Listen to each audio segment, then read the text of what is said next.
Amén. Buenas tardes a la mesa, buenas tardes a todas aquellas personas que nos estén escuchando hoy, bien sea por radio o por Facebook. Hoy es una tarde especial, es el último programa que tenemos para los jóvenes. Amén. Ya sabéis bien que hemos estado un mes dando para los jóvenes, predicándole a esos jóvenes del mundo, dándole un Dios de amistad, un Dios de refugio, un Dios de ayuda. Y nada, el broche final será este programa y tenemos invitados especiales en esta tarde. Amén. Tenemos nuestro hermano Lolo de Extremadura. Amén. Hoy estamos en familia, tanto espiritualmente como carnalmente. Amén. Y esperamos de corazón hacerles bien a todas esas personas que nos estén escuchando. Yo no robo más tiempo. Amén. Le doy paso a mis hermanos que den un saludo y podemos entrar en el programa.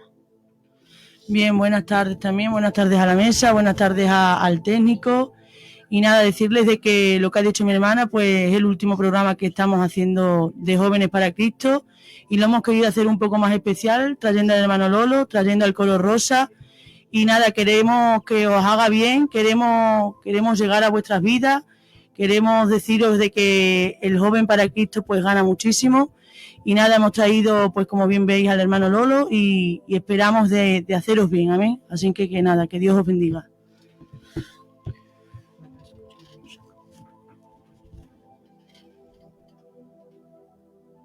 Bien, buenas tardes a los que estáis en la mesa, a los que estáis a los controles y también a aquellos que estén hoy conectados de una u otra forma, prestando oído a lo que hoy comparten las hermanas Carmen al Cuadrado, que como ellas bien dicen llevan el tiempo prolongado de un mes tratando acerca de la juventud, así que creo que poco habrá que añadir, pero estamos aquí para hacer esa colaboración que se nos demandó, que para nosotros es un placer, porque siempre resulta un placer el poder cooperar con todo aquello que tenga que ver con la obra del Señor. Amén. Así que estamos aquí a disposición de vosotros. Amén. Bueno, pues no robamos más tiempo. Lo primero que yo le quisiera comentar a nuestro hermano Lolo, o preguntar, no sé, no lo queremos hacer en estilo pregunta, sino queremos una conversación amena donde todos podamos opinar y sabiendo que él es hoy en día ya es un hombre maduro, pero él también desde temprana edad empezó en los caminos de Dios. Amén. Él también fue una persona joven y ya no tanto, pero bueno. A ver, pero en verdad es eso, ¿no? Hoy en día lo vemos un hombre maduro, pero él también, esta persona también fue adolescente, también pasó a los 18, los 20, ¿no? Que parece ser que muchos jóvenes cuando ven a personas con una edad predicando, parece que no han tenido juventud, pero que sí la han tenido. Lo primero que le quiero comentar a mi hermano Lolo es que cómo podemos quitar ese estereotipo que tienen los jóvenes, como que Dios solamente tiene que ser para personas viejas, maduras, ¿no? O ya entrando en una edad avanzada, o cuando supuestamente solamente lo podemos tener cuando nos asentamos la cabeza, cuando queremos ya empezar una madurez, ¿no? Porque siempre la juventud desciende a querer vivir el momento, la locura, ¿no? En el decir quiero disfrutar de este mundo, lo que me ofrece, lo que hago. Decirles cómo podemos explicarle a esas personas que nos estén viendo que el Dios que nosotros tenemos no es un Dios de edades. De acuerdo. Es verdad lo que decías, que hay un estereotipo acerca de que el evangelio, la religión, es algo ya para personas maduras, de mediana edad y de ahí hacia adelante. De hecho, si hiciésemos una encuesta entre la juventud, seguramente la juventud, la que fuese receptiva, diría bien, está bien, la idea de Dios está bien, pero no ahora. La idea de Dios está bien, pero no ahora. Eso para los que fuesen receptivos. Para los que no fuesen receptivos, seguramente te dirían que la idea de Dios, pues, no es otra cosa, sino que una invención, ¿no? Hay algunos que dicen que la religión era el opio del pueblo, ¿no? Que de alguna manera mantenía al pueblo tranquilo y que no se soliviantase mucho. Pero en la parte de los jóvenes que fuesen receptivos, seguramente en un tanto por ciento muy elevado, la respuesta sería está bien, pero no ahora. Y si le repreguntásemos ¿y por qué no ahora? Seguramente te diría, hombre, pues porque soy demasiado joven, porque yo quiero disfrutar de la vida. Y cuando ellos dicen porque soy demasiado joven y quiero disfrutar de la vida, implícitamente están diciendo es que en el Evangelio no se puede disfrutar de la vida. ¿Y quién es culpable de todo esto? pues en un porcentaje, no me atrevería a decir en qué porcentaje, pero en un porcentaje los culpables de esto somos los propios que componemos la Iglesia. Porque quizás no hemos sabido transmitir la verdad del Evangelio en el sentido de que el Evangelio no está reñido con la diversión. A veces desde los conceptos de Iglesia se ha vendido que la Iglesia tiene que ser totalmente antagónica al mundo. Claro, habrá quien diga, bueno, es que es lo que dice la Biblia. La Biblia dice que no améis el mundo ni las cosas que en él hay. Bueno, pero también dice la Biblia que Dios amó al mundo. ¿Y de qué manera, no? Que entregó a su Hijo unigénito. No es que la Biblia se contradiga, no es que la Biblia por una parte diga que Dios amó al mundo y después ese mismo Dios que amó al mundo nos diga a nosotros, pero vosotros no lo améis. No, lo que realmente la Escritura nos está enseñando es que nosotros, tanto como nuestro Dios, debemos de amar el mundo. Debemos de amar el mundo en el que vivimos y a las personas que viven en este mundo. Lo que no debemos de amar son las corrientes pecaminosas que en este mundo hay. Pero el no amar el pecado ni vivirlo no implica necesariamente que el ser cristiano joven vaya a ser como una especie de suplicio. Es como invitar a un joven a que tenga que vivir un periodo de años realmente grises, realmente ceñido a cuatro paredes y sencillamente a la celebración de una ceremonia y que después nada más que de ahí pueda ir a su casa y de su casa pueda ir a su trabajo y del trabajo pueda ir otra vez a la ceremonia. Claro, reducimos tanto lo que es el abanico de posibilidades que de primera mano estamos sembrando la semilla del rechazo en la juventud. Claro. Entonces quizás lo que tenemos que hacer para romper ese paradigma es precisamente tener una oferta de evangelio más plural que la que tenemos. Amén, porque también venimos a decir, ¿no?, en esta tarde que todos aquellos que nosotros no estamos en contra del mundo, ¿no? Bien como estabas diciendo, no participamos de él, pero nosotros no estamos en contra de los estudios, no estamos en contra de no participamos de ciertas partes del pecado, ¿no? Lo que te quiero referir. No participamos del pecado. Exactamente. Lo demás tenemos libertad absoluta para participar. Exactamente. De que hecho, si un joven quiere seguir a Dios, no está reñido por si quiere ser abogado, o sea, no está reñido el querer, por ejemplo, el anhelo de ser abogado, si es lo que a ti te gusta, o médico, no está reñido con ser cristiano. Hombre, evidentemente que no, en el campo laboral. Exactamente, lo que yo quiero transmitir en esta tarde, que no está reñido tus anhelos como persona donde tú quieras alcanzar tus metas, ¿no? Porque los jóvenes también lo que se propone son metas, ¿no? O bien de ejemplo de casa, o quiero ser médico como mi padre, o a mí me gustan mucho los animales, ¿no? Y hay muchas personas que se piensan que el seguir a Dios es un sacrificio, o sea, es dejar todo a un lado, todo aquello que a ti te gusta, o tenerle porque como que te exige, ¿no? También es una fama que no es buena. Hombre, tenemos que dar por sentado que el cristianismo no está reñido con desarrollar una carrera universitaria, ni está reñido con querer avanzar en el mundo profesional. Es que claro, si eso no lo tenemos claro, tenemos un grave problema, porque entonces estaríamos cayendo en matices de sectarismo.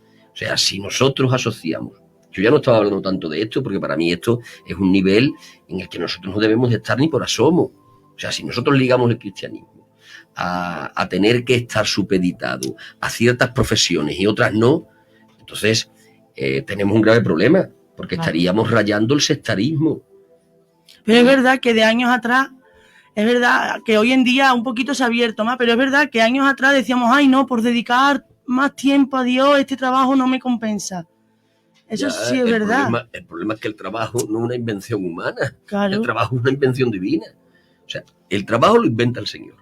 Claro, y de hecho lo inventa el Señor porque Dios entiende que el trabajo dignifica al ser humano y además le permite realizarse. San Pablo es tan exhaustivo con respecto a esto, tan exhaustivo es San Pablo con respecto a esto, que dice, oiga, el que no trabaje que no coma. Había un problema en una de las iglesias a las que él le escribía, porque habían caído en la holgazanería, a causa de que equivocadamente pensaban que el regreso del Señor iba a ser inmediato. Entonces ellos caen un poco en la holgazanería y el apóstol los reprende severamente. Y dice, oigan, el que ande desordenadamente sin trabajar en nada, dice, con ese no os juntéis, con ese no tengáis, vamos, ni comáis con ellos. O sea, fijaros vosotros si es grave el tema de no estar realmente incrustado en el terreno de cualquier clase de profesión. Por lo tanto, el trabajo, las profesiones, son inventadas por el Señor. Y el cristianismo, de hecho, debe de estar en armonía con esto. O sea, si entramos al nivel tan bajo de pensar que el cristianismo tiene que estar necesariamente ligado a una serie de profesiones y a otras no, es que estas te ocupan mucho tiempo y estas a lo mejor te van a quitar de poder ir a la ceremonia de culto. Oiga, ahí no podemos caer, porque vuelvo a reiterar, eso sería prácticamente estar rozando el sectarismo. Es verdad que la Escritura dice que no os dejéis de congregar como algunos tienen por costumbre. A la reunión de cultos hay que ir, claro que sí, pero si yo tengo una profesión que no me permite estar en todas las reuniones de culto, pues no pasa absolutamente nada. ¿Cómo podemos compaginar eso? Pues sencillamente podré estar en las que pueda estar. Y después tengo que tener mi vida personal de relación con el Señor. Marcarte un horario, marcarte unas pautas, ¿no? Mira, una cosa son los devocionales, una cosa es la intimidad personal que yo tenga con el Señor, que a eso se le llama en el lenguaje religioso, se le llaman los devocionales. Una cosa, yo tengo mis horarios que están acomodados a lo que es mi vida con el Señor, de lectura o de meditación o de oración, o el día que yo considere que debo de apartarme para tener ese día con el Señor. Eso es una cosa, son los devocionales. Otra cosa es la relación con los hermanos en la fe, que también enriquece, eso también es necesario. Pero claro, también tiene que estar supeditado a la vida que tú tienes. Entonces habrá reuniones de culto a las que puedas ir, siempre que se te permita, en este caso concreto por tu vida laboral, y habrá otras que no puedas ir porque tu vida laboral no te lo permita. Pero ser cristianos no implica dejar de ser padres, dejar de ser esposos, claro que no, dejar de ser jóvenes, profesionales, o dejar de ser en este caso jóvenes, o ser cristianos. Y mira, el cristianismo se acomoda a todo, se acomoda absolutamente a todo sin perder su esencia con nada. Entonces, el mensaje que tenemos que transmitir, evidentemente, si queremos empezar en ese nivel tan bajo, empezamos ahí. El mensaje que tenemos que transmitir es: el cristianismo no te va a impedir el tener tus expectativas profesionales. Hasta ahí podríamos llegar. O sea, si una persona tiene en su expectativa profesional ser universitario, el cristianismo evidentemente no puede estar en contra de eso. Es más, tiene que estar a favor de eso. Si alguien tiene en su perspectiva profesional el desarrollar cualquier otra profesión, no necesariamente tener que ser universitario, cualquier otra profesión de la rama de profesiones que hay, evidentemente el cristianismo no va a ser obstáculo. Es más, debe de ser apoyo.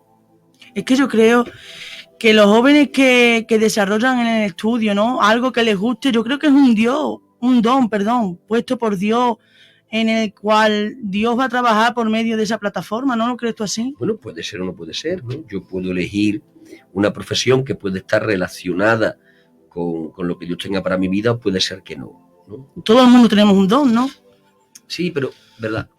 Cuando hablamos de dones, estamos hablando, los dones o las habilidades que Dios nos da, las habilidades, mejor dicho, siempre están en relación con la tarea espiritual que Dios nos encomendó. Pero dentro de esa tarea espiritual, o de que llamamos espiritual, está incluido todo lo que es nuestra vida. A ver si de esta manera lo digo bien. En la vida del creyente no hay aspectos espirituales y seculares. O sea, en la vida del creyente todo es espiritual. O es que trabajar no es espiritual. Sí, claro. O es que comer no es espiritual. O es que hacer deporte no es espiritual. Es que en mi vida todo es espiritual desde el momento en que yo soy un ser espiritual. Entonces yo no tengo por qué hacer esas distinciones. Es que no sé si esto estará dentro.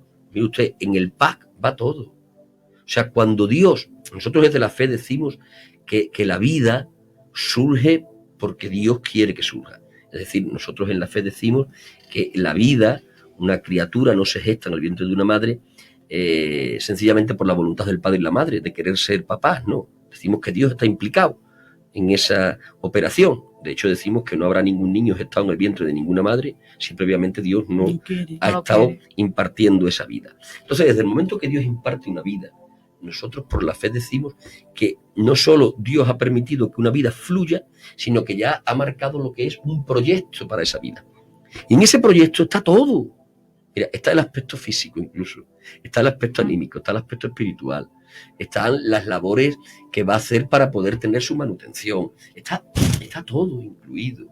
Entonces no podemos hacer esas distinciones. Y volviendo al tema, indudablemente el cristianismo no se puede supeditar a esta profesión sí porque te permite estar en lo que son todas las tareas de iglesia, pero aquella no porque te va a robar mucho tiempo.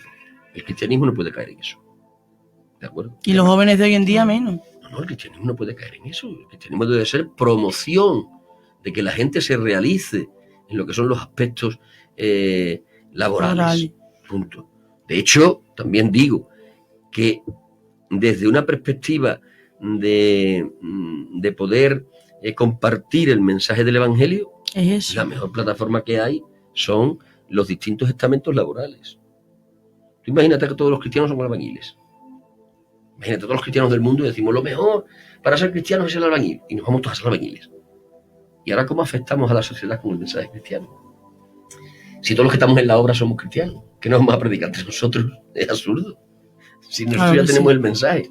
Ahora, si hay cristianos en la albañilería, si hay cristianos en la fontanería, si hay cristianos en la abogacía, si hay cristianos en la judicatura, si hay cristianos en el terreno del deporte, si hay cristianos en el amplio abanico laboral que hay, si hay cristianos en todos ellos, resulta que no solo con su trabajo se están realizando como personas y están teniendo la fuente de su manutención, sino que es que además pueden usar ese ejercicio laboral como plataforma para compartir con otros su fe.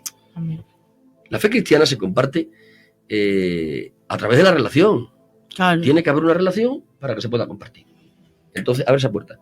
Entonces, lo ideal es promocionar esa relación, pero ¿desde dónde? Desde las plataformas laborales. Las plataformas laborales, vuelvo a repetir, no solo son lugares de realización de una persona, de fuente de manutención, sino que además la plataforma laboral es una plataforma de evangelización. Amén. Yo también quisiera en esta tarde que le dieras un consejo, ¿no? Porque como bien sabemos, la radio por medio de Facebook, por medio de YouTube, nos ven todo el mundo, ¿no? Y habrá gente, a lo mejor madres o padres desanimados, ¿no? Porque a lo mejor sus hijos lo ven como que se le están yendo del cuadro de lo que ellos esperaban de él, ¿no? Y muchos padres, por desgracia, en esta sociedad están desesperados, ¿no?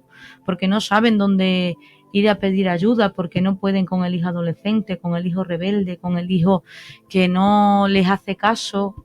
Y entonces en esta tarde lo que quiero es que tú le des un consejo a esas madres que a lo mejor verdaderamente lloran porque los hijos se le están yendo de las manos y no saben cómo ayudarlos y sacarlos a lo mejor de ese peligro que ellas ven para ellos.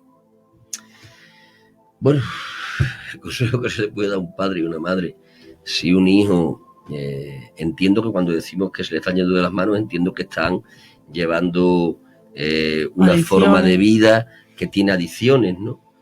Entiendo que es eso, lo que quiere decir la expresión se le fue de las manos. Bueno, ante eso, gracias a Dios en el país que vivimos, pues hay estamentos que se dedican a estos temas. Entonces mi consejo pues sería que si ya desde el ámbito familiar no han podido hacer recapacitar al joven en cuestión para que abandone esas adicciones, hombre, lo ideal es que vaya a tratar con profesionales, que para eso están. O sea, mi consejo es traten ustedes el tema con profesionales. Si desde el ámbito familiar no fueron capaces, vayan al ámbito profesional.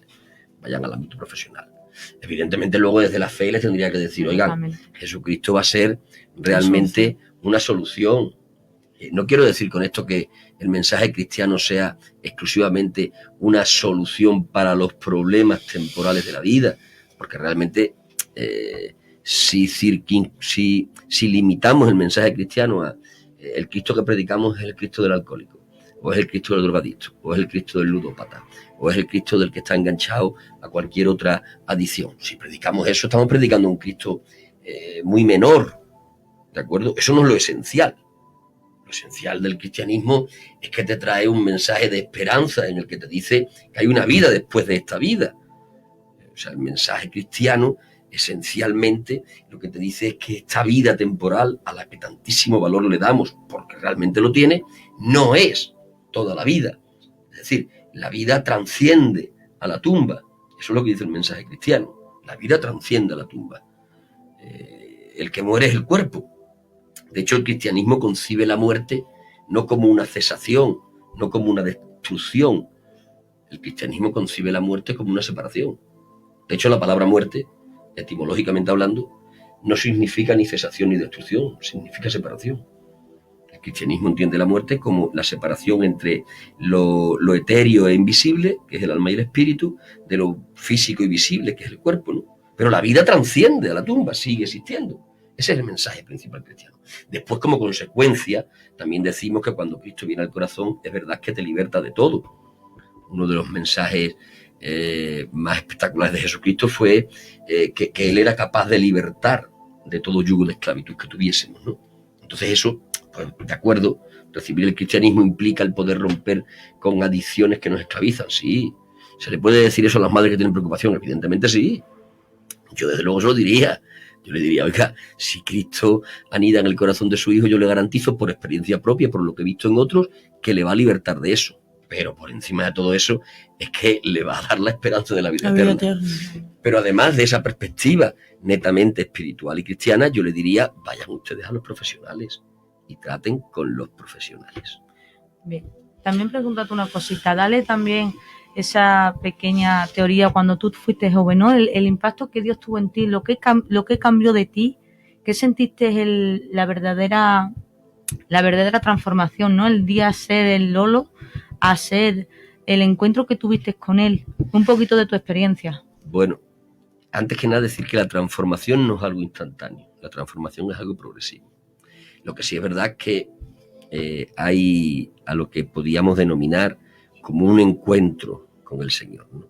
Si decimos esto así y nos escuchan oídos que no dominan el lenguaje eminentemente eclesiástico, dirán, eso de tener un encuentro con Dios, que ibas pasando por un camino y Dios se te apareció a ti. Bueno, pues no.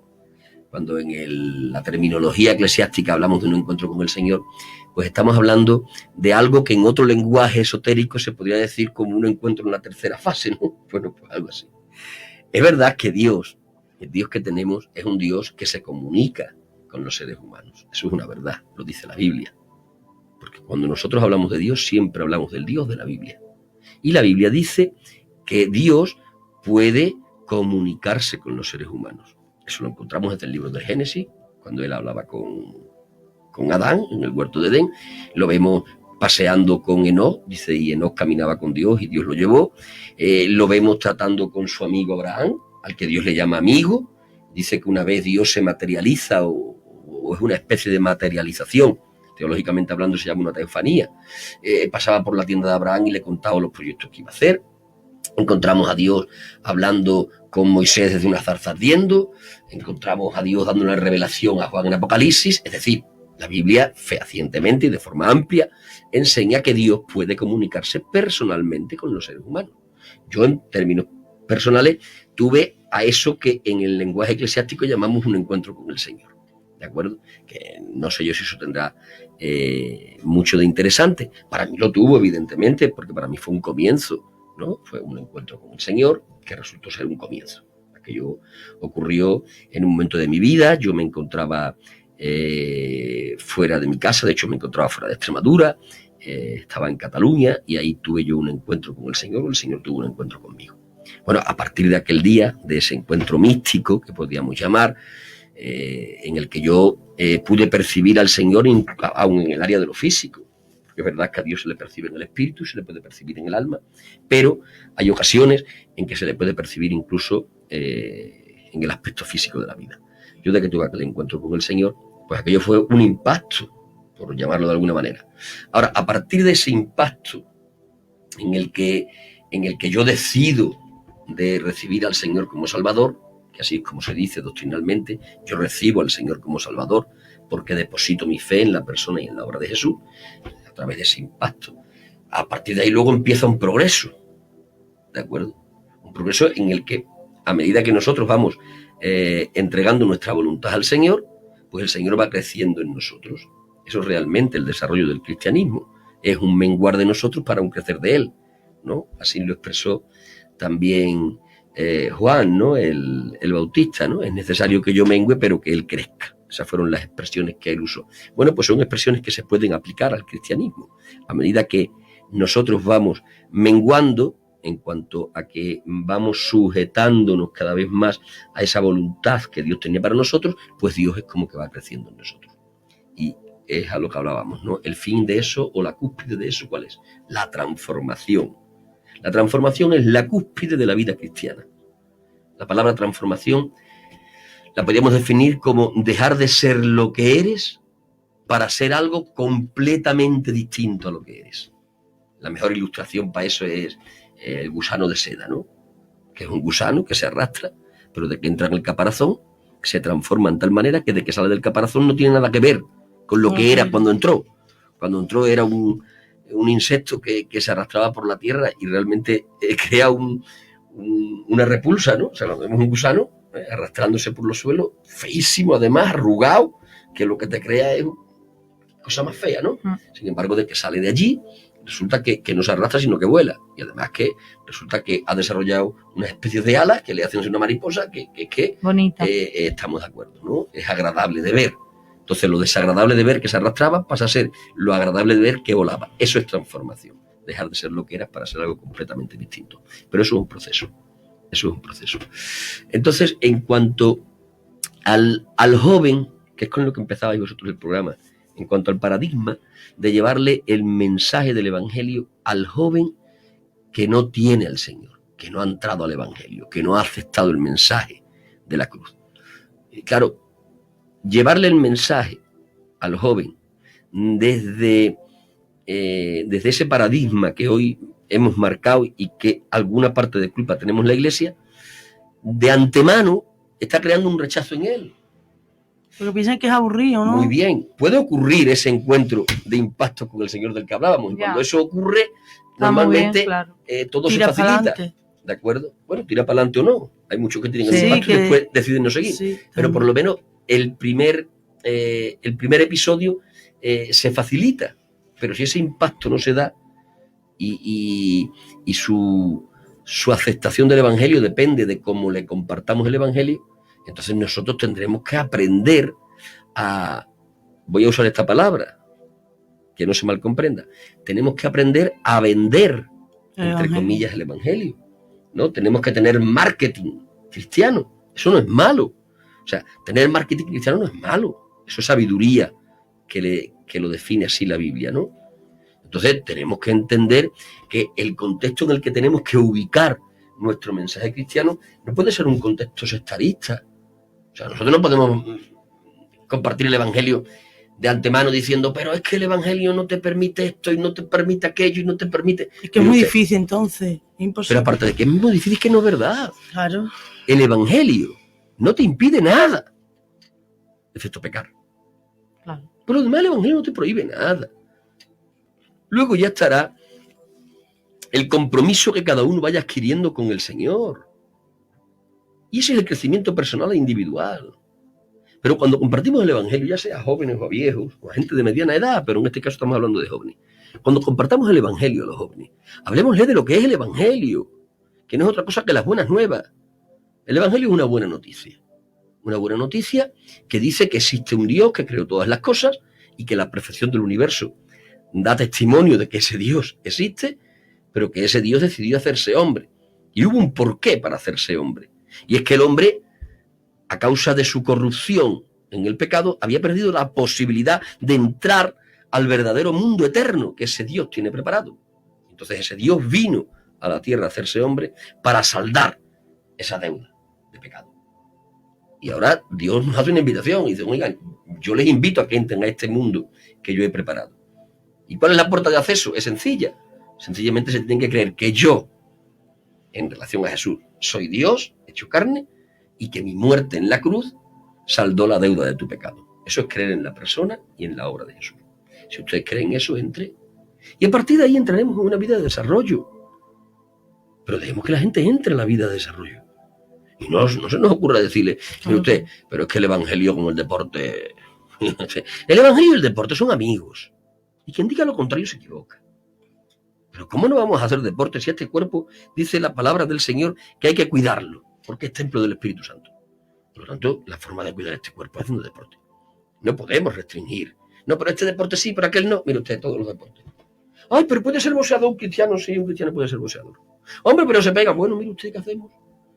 Un cristiano puede ser boxeador. Otra cosa es que después alguno de forma personal, por su conciencia, decida no practicarlo. Pero será él de forma personal, por su conciencia. No que se lo diga a nadie. Eso es. Tampoco podemos decir, esa profesión no. No, que es lo que hablábamos antes, ¿no? Que para mí eso es demasiado... oye, bajo. Es que, vamos, si entramos ahí, ya te digo, estábamos cayendo en sectarismo. Pero bueno, si hay que decirlo, hay que decirlo. Oiga usted, cristianismo. Pero yo quiero ser abogado, pues como si usted quiere ser juez, o como si quiere ser carpintero, o albañil, o fontanero, usted puede ser lo que quiera ser. El cristianismo, ¿qué le va a impedir eso? Es más, el cristianismo le apoya en eso. Usted realícese en el ámbito profesional. Pero aún saltando de ahí, hablamos de la diversión propia que un joven necesita. Mira, yo tengo ya 51 años. Yo, a mí hoy día... De joven ya... No, digo yo ya joven. Ya No, joven. Vamos, yo no soy... Qué lástima. Tampoco soy mayor, ¿no? Yo me Bueno, considero... ahí, Yo me siento joven. Ya, el espíritu. Y no mi espíritu es joven. Sí. Pero quiero decir, en cuanto a formas de diversión, mis formas de diversión han cambiado, ¿no? Hombre, ¿Por qué? claro. Por la edad, ¿no? De hecho, a mí ahora cuando me dicen, pues vamos, nos divertimos allí y tal, y yo digo, Mejor Pero es que yo casa, prefiero, ahora que tengo un momento de relax, sentarme y te dicen, ay, qué viejo estás. No, no estoy viejo, es que es propio de mi edad, ¿no? Entonces, cuando a un joven le presenta el evangelio, tú no le puedes decir que en el evangelio, no, pero de las diversiones olvídese usted. Es que no. Pero ¿cómo me voy a olvidar de las diversiones? Si es que mire usted la edad que tengo 14, 15, 16, 18, 20 años. ¿Cómo comprende usted que a una persona con esa edad le va a usted a poner cortapisas en cuanto a que se tiene que divertir? Oiga, eso es antinatural. De hecho, yo os digo que Dios quiere que la gente Se divierta. Dios quiere que seamos felices. O sea, ese evangelio que hemos querido vender a veces de la penitencia, ese evangelio de la abnegación, que hay que tener abnegación en el evangelio, yo no digo que no, y que cuando viene maldad hay que saber soportar la vida, ¿no? Cuando viene maldad hay que tener paciencia, y tener abnegación y de alguna manera equilibrar los malos momentos con la esperanza, todo eso es verdad también. Pero nosotros no podemos vender un evangelio en el que necesariamente tengamos que ir vestidos de gris todo el día, con la cabeza baja y llorando. Ese no es el verdadero evangelio. Oiga, por encima de todo, Dios quiere que seamos felices, ¿eh? Porque si Dios no quiere que seamos felices, el cielo es una mentira. Porque en el cielo lo que reina es la felicidad. Amén. Cuando la Biblia nos presenta el cielo, que es el mundo nuevo que Dios creó para nosotros, que es la nueva civilización, que es la vida real, que es lo que vino a hacer Jesús. Jesús lo que gana en su vida sin pecado, en su muerte de cruz y en su resurrección, lo que él gana es la nueva civilización a la que llamamos cielo. Y el cielo se caracteriza por felicidad. Dice la Biblia, allí no habrá llanto, allí no habrá pena, allí no habrá muerte, allí no habrá dolor. No habrá. No hay nada malo, allí todo es bueno. Todo felicidad. Por lo tanto, la felicidad es completa. Es decir, Dios quiere que yo sea feliz, ¿eh? Amén. A mí Dios no me quiere ver cabizbajo, vestido de gris todo el día, lloriqueando y suspirando. Dios no me ha diseñado que es antinatural, ¿no? Eso es antinatural y antidios. O sea, Dios quiere que seamos felices.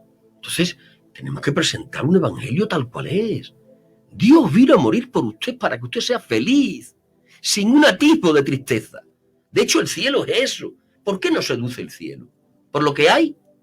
De lo que hay sabemos poco, que desde luego lo que hay va a ser maravilloso. Pero más bien nos seduce por lo que no hay. No hay pena, no hay llanto, no hay pena, no hay lágrimas, no hay dolor, no hay muerte, ¿no? Entonces nos seduce el evangelio más por lo que no hay que por lo que hay. Y lo que no hay es dolor, lo que no hay es muerte, lo que no hay es enfermedad, lo que hay es felicidad completa. Entonces tenemos que empezar a transmitir ese evangelio. Que no te ha reñido la diversión con el cristiano. Otra cosa es que después, dentro del mensaje cristiano, cuando llegue tengamos que hablar pues de que el cristianismo te ayuda a vivir los malos momentos. Sí, claro que lo vas a tener. Pero no los promociona. El evangelio no provoca los malos momentos. No, claro que no. El evangelio lo que hace es darte la capacidad de mantenerte en pies en mitad de los peores momentos. Pero el mensaje del Evangelio es: Dios quiere que seas feliz. Entonces esa juventud, que es lo que hablábamos, ni le podemos restringir en el área de los deportes, ni en el área laboral, ni tampoco en el área de la diversión. Oiga, cuando la gente se convierta con 14, 15 años, pues habrá que dejarle que se divierta. Es que es bueno para su desarrollo emocional. ¿De acuerdo? Entonces tenemos que aprender, como os decía antes, a, entre comillas, vender el verdadero evangelio. Y quitar ese estereotipo, ¿no? Claro. Por eso decía yo antes que ¿quién es el culpable de estos estereotipos? Bueno, pues en parte somos la propia iglesia, ¿no? Porque a veces hemos transmitido, a lo mejor sin querer, un mensaje del evangelio muy lánguido, ¿no? Un mensaje del evangelio muy gris, muy apagado. Yo me acuerdo cuando me convertí, cuando me entregué al Señor, que claro decía, pero hombre, es que eso es meterte entre cuatro paredes. Esa era la expresión que más se usaba en aquel entonces. Es que te vas a meter entre cuatro paredes y cuatro viejos. Claro, era el concepto que teníamos en la mente. Era el concepto, claro. De hecho, yo me acuerdo que antes de convertirme, con aquellos que en aquel entonces eran mis amigos, bueno, que muchos de ellos hoy día seguimos manteniendo relación, porque gracias a Dios muchos de aquellos acabamos en el Señor. Y yo me acuerdo que ya conocíamos del Evangelio, porque había llegado a las casas y porque había llegado a los familiares y teníamos ya un cierto conocimiento del Evangelio. Y en nuestra conversación era sí, pero ahora no. Claro. Sí, pero ahora no. también pasa. ¿Por qué? Porque parece ser que esto nos va a quitar de todo. No. En el Evangelio hay diversión. Es verdad que es una diversión alternativa, porque no es una diversión que necesariamente implique pecado, ¿de acuerdo? Pero es que la diversión no tiene por qué ser sinónimo de pecado, ¿de acuerdo? Entonces, en el cristianismo hay una diversión alternativa que es buena, que hay que promocionarla y que hay que predicarla. Claro que sí. De hecho, a la juventud hay que decirle, miren, no hay nada mejor que entregar la juventud al Señor. Y la vida en el Señor es una emoción. Si usted como joven lo que está buscando son emociones, pues venga, que aquí tenemos muchas. ¿No? Y que te vas a sentir realizado, ¿no? Y todo el que conoce a Dios dice siempre lo mismo: si pudiera haberlo conocido antes y haber dedicado antes mi tiempo a Él, mejor, ¿no? Si por algo se caracteriza el cristianismo verdadero, es por darle sentido a la vida. Amén. Si algo necesita la vida humana en términos generales, si algo necesita, es tener un porqué y un para qué. Porque, mirá, si tú tienes una vida, respiras, andas, pero no tienes un porqué y un para qué, si no tienes propósitos, ni proyectos, ni tareas, entonces tú te languideces. O sea, yo he visto a gente en depresión profunda por no tener nada que hacer, porque lo más que tenían que hacer era ver pasar la vida. No tenían absolutamente nada, no había expectativas, ni ilusiones, ni por qué trabajar, ni por qué esforzarse. Cuando no hay un porqué para la vida se apaga. ¿De acuerdo? O sea, no hay nada peor en el mundo que no tener que hacer con la vida. Sin embargo, cuando hay proyecto, cuando hay tarea, cuando hay propósito, eso es lo que realmente te nutre el deseo de seguir viviendo. Bueno, pues si por algo se caracteriza el cristianismo, es porque le da sentido a la vida. El cristianismo le da sentido a la vida. Mira, Dios se define en la Biblia. Nosotros siempre que hablamos de Dios, vuelvo a reiterar, hablamos del Dios de la Biblia. Nosotros no hablamos del Dios de esta religión, ni del Dios de aquella religión, ni del Dios de aquella denominación. Nosotros hablamos del Dios de la Biblia. Y el Dios de la Biblia, cuando se autodefine como el Dios de propósitos. Cuando hablamos de propósitos, estamos hablando, la palabra propósitos se podría definir como el porqué y el para qué de la existencia. Entonces Dios es el Dios de los propósitos. Está diciendo, yo cada vez que creo algo, lo creo con un porqué y un para qué. Dios no crea por aburrimiento, no crea porque no tenga otra cosa que hacer. Dios crea y antes de haber creado al ser humano, a este o aquel o al otro, ya tiene un porqué y un para qué, que fue lo que le motivó a crearlo.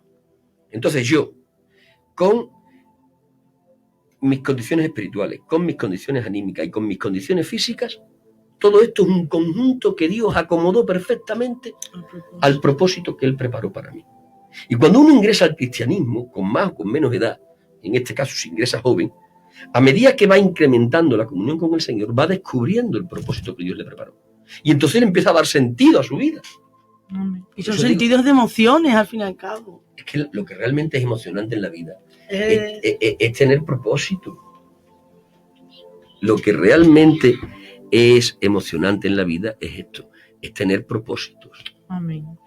¿De acuerdo? Amén. Entonces, al joven hay que decirle, oiga, esto no es aburrido, esto no le pone cortapisas con las cosas esenciales que usted necesita para desarrollarse.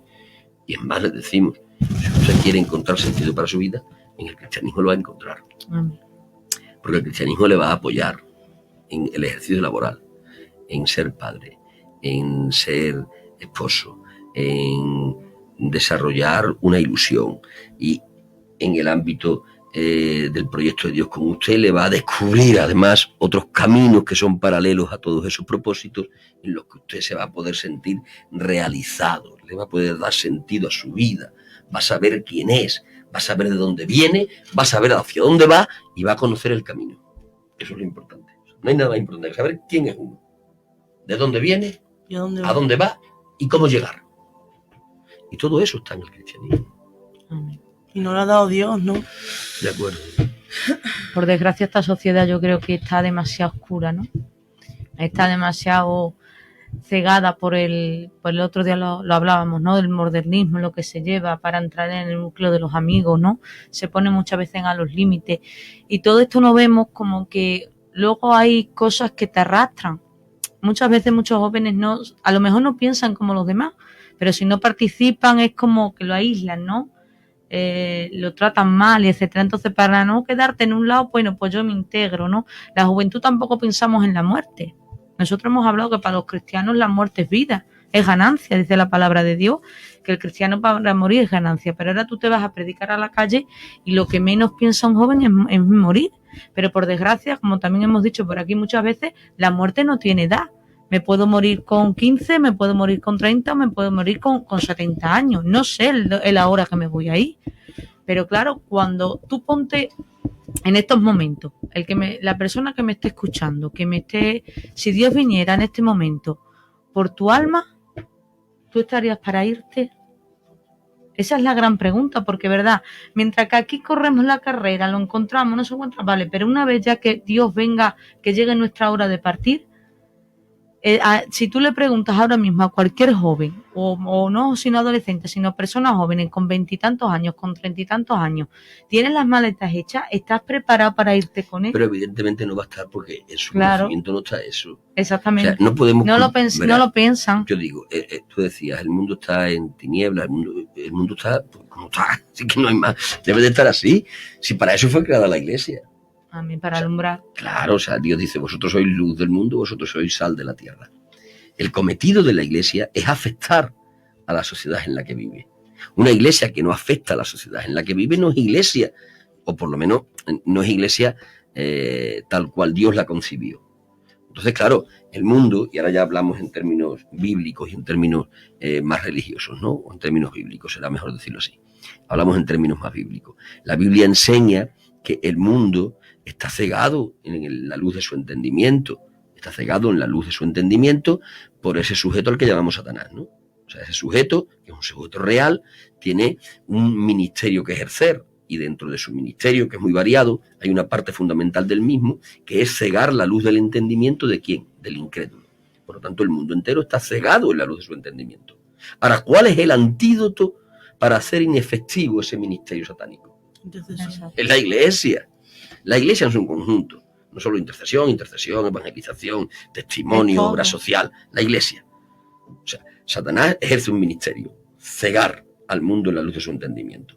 Y Dios levanta a la iglesia como el antídoto contra ese ministerio, que es el ministerio de la reconciliación, que se ejercita por ser luz y por ser sal, ¿no? Sois la luz del mundo, sois la sal de la tierra. ¿Qué denominador común tienen la luz y la sal?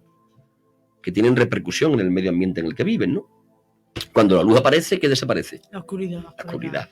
Y la sal, teniendo en cuenta el contexto histórico en el que Jesús dijo eso, la sal en aquel entonces no es como ahora, ¿no? Que es un condimento para hacer las comidas más sabrosas. En aquel entonces la sal tenía un cometido más importante, que era el que impedía que los alimentos se corrompiesen en un corto espacio de tiempo, ¿de acuerdo? O sea, detenía la corrupción. Entonces la sal hacía las funciones de un refrigerador hoy.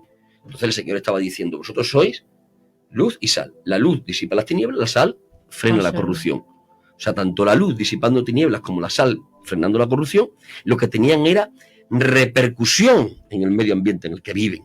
Con lo cual Jesús estaba diciendo, la Iglesia, tal cual yo la entiendo, tiene que tener repercusión en mitad de la sociedad en la que vive. Esta sociedad está administrada por el enemigo en el respecto de cegar la luz del entendimiento, pero la Iglesia también tiene que estar ministrando ahí, aportando esa luz y aportando esa sal que va a hacer inefectivo el ministerio de Satanás. Con la ventaja, doctrinalmente hablando, de que nosotros nos enfrentamos a un enemigo que ya está derrotado. Amén. O sea, nosotros no tenemos que derrotar a nadie. La Iglesia no tiene que derrotar a nadie. ¿Por qué? Porque el rival con el que nos enfrentamos ya está derrotado. Dice la Biblia que Jesucristo desde la cruz triunfó sobre ellos, ¿no? Así lo dice la Escritura en Colosenses, ¿no? Triunfando sobre ellos en la cruz. Ese sobre ellos era en referencia a Satanás y todas las huestes espirituales de maldad. Entonces, ese es un enemigo derrotado. La Iglesia no tiene que derrotar a nadie. La Iglesia lo único que tiene que hacer es efectiva la victoria que Jesús ganó. Entonces es una ventaja enorme. Tenemos el camino hecho. En términos futbolísticos, es como salir a un partido que ya lo has ganado. ¿Qué tienes que hacer? No, nada más que tienes que hacer efectiva la victoria. Bueno, pues esto es lo que tiene que hacer la Iglesia. Entonces, claro, no podemos lamentarnos y decir, sí, pero es que el mundo está muy cegado. El mundo está en el mundo. ¿Qué quiere usted? El mundo está en el mundo. Es como si decimos, es que Satanás es muy malo. ¿Qué quiere usted? Que Satanás sea bueno. O sea, Satanás tendrá que ser malo, ¿no? Por eso es Satanás. Claro. Y el mundo está cegado. Claro que está cegado. Lo que no tenemos que comprender es quiénes somos nosotros. Somos la luz y la sal. De hecho, somos la única autoridad legal de Dios sobre la tierra. Entonces, en relación a los jóvenes, en relación a romper los paradigmas que los jóvenes tienen en cuanto a que el evangelio es algo para mayores, ¿qué tenemos que hacer? Ejercer la autoridad que Dios nos dio y vender, entre comillas, bien el evangelio. Tener un buen marketing, pero no con mentiras ni engaños. No, con verdad. No, con la verdad. Y la verdad fundamental es Dios quiere que usted sea feliz. ¿Qué es eso de decir que el cristianismo es una cosa para gente gris, para gente que llora y suspira? No, mire usted, Dios quiere que usted sea feliz. Y el testimonio de eso es el cielo. Amén. Porque Dios hizo el cielo para que fuésemos felices. Dios quiere que usted sea feliz. Y luego le ayudará cuando vengan maldad. Pero Dios quiere que usted sea Pero feliz. Que también es felicidad, porque date cuenta que mal van a venir a nuestra vida. No va a ser eso así. Sí, el cristianismo te aporta la capacidad. Exactamente. Dentro de ese mal, Dios nos va a ayudar y nos va a capacitar. El cristianismo te enseña a sufrir. Claro. En el sentido, cuando venga el sufrimiento. No es que promocione el sufrimiento. El cristianismo promociona la felicidad. Punto pelota. Y esto hay que decirlo a la juventud. Y luego hay que decirle, el cristianismo no corta pisa para nada. Ni para deporte, ni para realización laboral, mucho menos. Ni tampoco para Son abanicos abiertos. Ni tampoco para diversión. ¿De acuerdo? O sea, el cristianismo no pretende robarle la juventud a nadie. Un joven tiene que ser joven. Y un niño tiene que ser niño. Y un adolescente tiene que ser adolescente. Y un hombre maduro, maduro. No podemos robarnos nada de la vida terrenal. Tenemos que vivir cada etapa y consumirla. Es algo que queda después, secuelas psicológicas. El robarle la etapa de la vida a alguien, le queda secuelas psicológicas. ¿Ha visto a gente que no ha tenido tiempo de ser niños? Y han llevado esa tara psicológica. A lo mejor no pudieron ser niños. Hombre, mucha parte de la generación de la posguerra no disfrutaron de su niñez por las circunstancias tan malas en las que vivieron. Estamos hablando por lo menos de mis padres y de vuestros abuelos. Y eso fue una marca para ellos. Entonces hay que dejar que la gente consuma todas las etapas de su vida. Dios quiere que los niños sean niños. Amén. Y Dios quiere que los adolescentes sean adolescentes. Y quiere que los jóvenes sean jóvenes. Claro, y eso hay que venderlo así porque es la verdad. ¿Cómo Dios le va a decir a un chaval con 14 años, usted siéntese ahí, nada más que venga al culto y usted nada más que ore, que hay que venir al culto y hay que orar? Claro que sí. Sí, claro. Y usted, pero usted no haga más. nada, usted quieto. Manténgase la compostura y póngase una corbata bien apretada. Y, por favor, que Dios no... Dios es otra cosa. Dios quiere que el joven sea joven. Dios quiere que el joven haga deporte y que se divierta y que se enamore y que disfrute del enamoramiento. Pero luego todo eso en la limpieza, punto, si no hay nada. Sin pecado, claro. Pero si la diversión la inventó Dios. A ver, la diversión la inventa Dios. Y la diversidad la inventa Dios. Porque la diversidad y la diversión están muy asociadas. Y Dios es el inventor de una cosa y de la otra. Entonces, ¿Qué tenemos que hacer para romper los estereotipos? Tenemos que presentar el Evangelio tal cual es. Y como base principal hay que decirle a la juventud, Dios quiere que usted sea feliz. Y Dios quiere que usted queme cada una de las etapas de su vida. Y Dios no le va a poner a usted cortapisa ni en cuanto a sus aspiraciones deportivas, laborales ni de diversión. ¿Qué va? Dios va a promocionar. Le va a añadir todo eso. Te va a añadir el sentirte utilizado de lo que tú decías, de dónde venimos y hacia dónde vamos, ¿no? Decime que hubiera sido este mundo en su desarrollo si no hubiese visto gente en la medicina que hubiesen llegado a las cotas que llegaron, o en la arquitectura que llegaron a las cotas que llegaron, o en el ámbito de la política que llegaron a las cotas que llegaron, o en el ámbito de cosas, de profesiones de otra índole, ¿no? La humanidad no hubiese evolucionado. Claro. Dios estaba implicado en todo eso. Amén. De acuerdo. Bien, pues hasta aquí. Te agradecemos mucho tu tiempo. Sabemos que tienes otro compromiso ahora. Sí, y nada, que haya quedado claro a esos jóvenes que